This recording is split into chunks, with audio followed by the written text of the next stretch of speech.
This is your one and only 𝐈𝐸_81 with your daily dose of video goodness, and today we are going to talk about Lost Ark and whether or not the North American version is going to be pay to win. Let's get to it.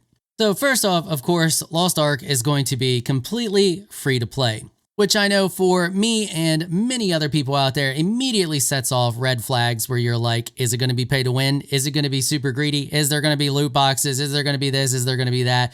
Because free to play games can get pretty freaking greedy at times, and they're always trying to manipulate you the best they can to squeeze every dime out of you that they can squeeze out of you. So first off, they are definitely going to have in-game purchases. There's going to be the Founders Packs that come with an array of bonuses, and there's different versions of the Founders Packs.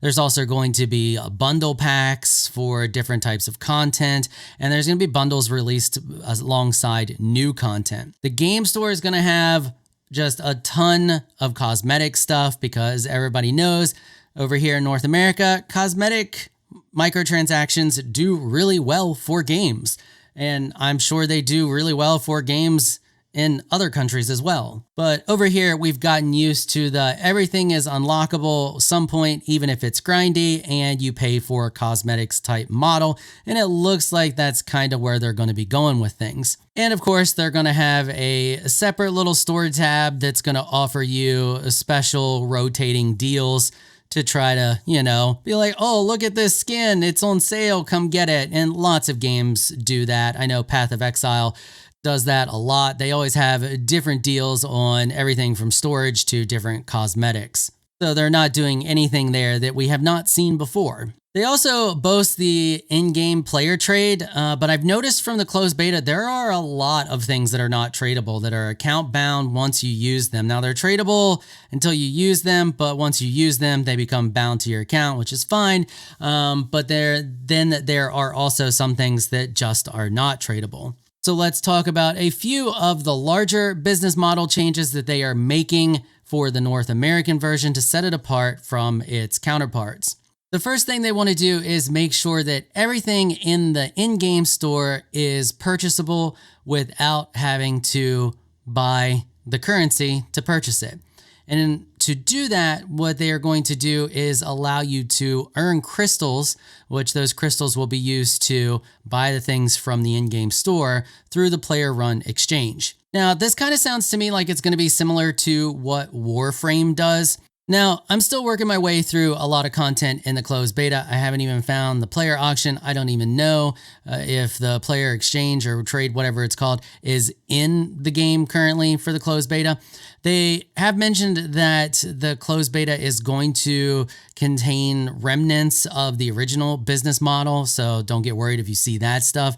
And we'll talk more about that here in a minute. And there's a lot of unfinished systems that are still being tested, and that's the purpose of the closed beta. They give you 40,000 royal crystals, which are the only currency that you will use real money to buy in the game. And those are for testing purposes, just to test out the shop and buy different cosmetics and stuff like that. So that tells you that anything that you see in other videos or live streams while the closed beta is going on, and even footage afterwards, is not an accurate representation of the business model that they want to have once the game is fully released. It also looks like there is going to be a currency exchange, which is something we've seen in other free-to-play games. Not many, but we've seen it in some. However, that is also disabled during the closed beta, so I don't know if that's going to permanently be a thing on release. But from the way that they talk about how they want to do currency and make everything unlockable just through playing the game,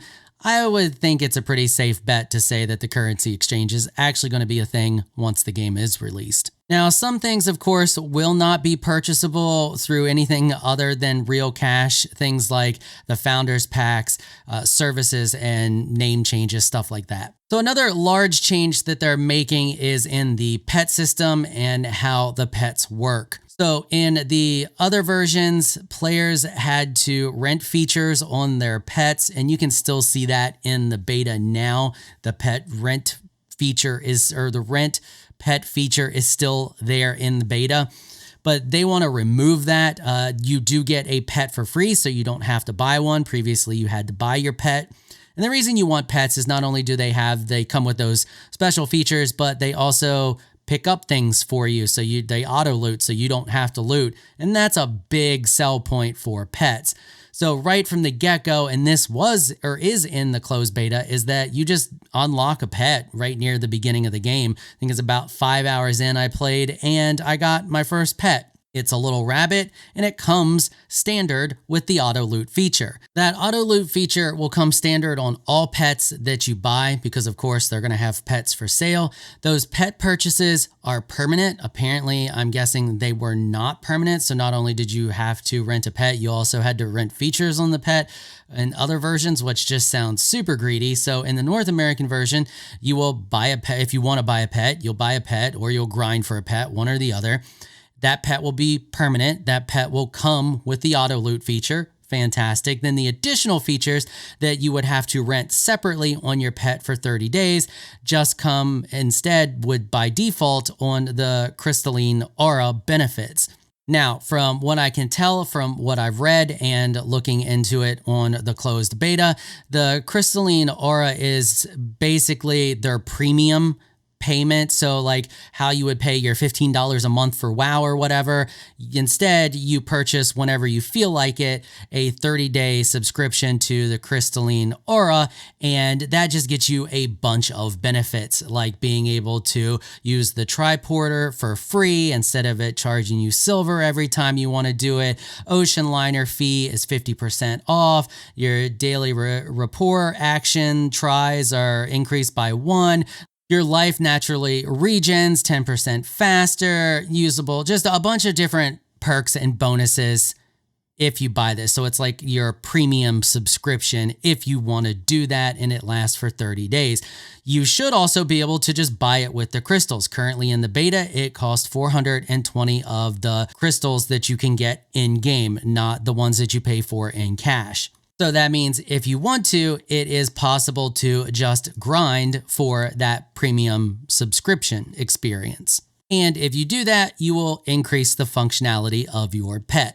They're also increasing the time that the stuff in the secret store, basically the discounted stuff, the on sale stuff, they're increasing the time at which that's available so you don't feel quite as pressured to buy it. It's still limited time. They're putting it at 72 hours, so that pressure is still there a little bit, but I don't know how much of a difference that makes between the others. I don't know how limited those are, but I know that does affect some people rather well, and it's just nice that they increase that a little bit more. But I feel like the people that are affected by that pressure to buy now are still going to be affected by it the same, because it's still a limited time regardless of whether it's 72 hours. But hey, at least they're trying. The last big change that they're making is they reconstructed the Crystalline Aura package, their premium service, and how it affects the player.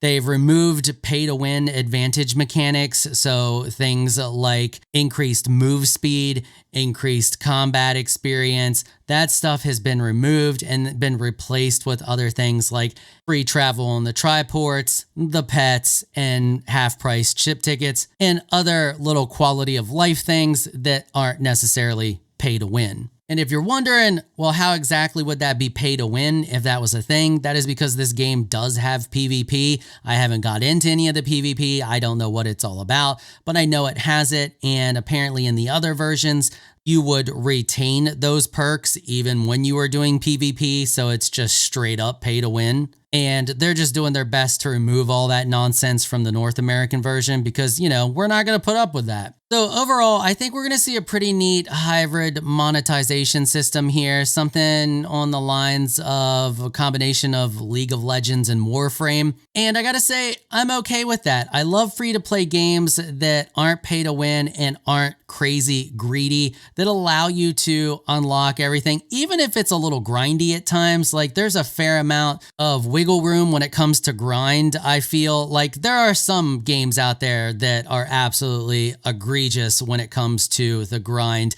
and just make it so unbearable that you just don't even want to play the game. So I think if they find a nice balance there, if they hit that nice balance of grind but not too grindy so that they can make some money, because I mean, it's free to play, The servers cost money to rent, whether you want to believe it or not. They cost money to rent and operate. So they got to make some type of income, and I'm okay with that as long as it's not super greedy and just egregious. You guys know what I'm talking about. You've seen it with the loot boxes, heavy grind, all of that stuff. You know it's there, and you'll know it if you see it in this game on release. But I think they're trying to stray away from that. I think they're trying to create a pretty solid free-to-play experience here, and I hope that they do, because the game is a lot of fun, and I'll talk more about that in my review, so look for that coming up soon. I totally plan to do a full review on the closed beta, and then once the game is released, I will do another review on the release experience. So if you haven't already, make sure you hit the subscribe button, notification bell, all that good stuff, so you can be notified when I put those videos out. So let me know what you think about this down in the comments section. Have you been playing the closed beta? Do you plan on playing the release version? What do you think about the changes that they're making and how they're going about doing it? Did you play any of the other versions and stop playing because they were too greedy with the monetization? I am very interested to hear what you all think.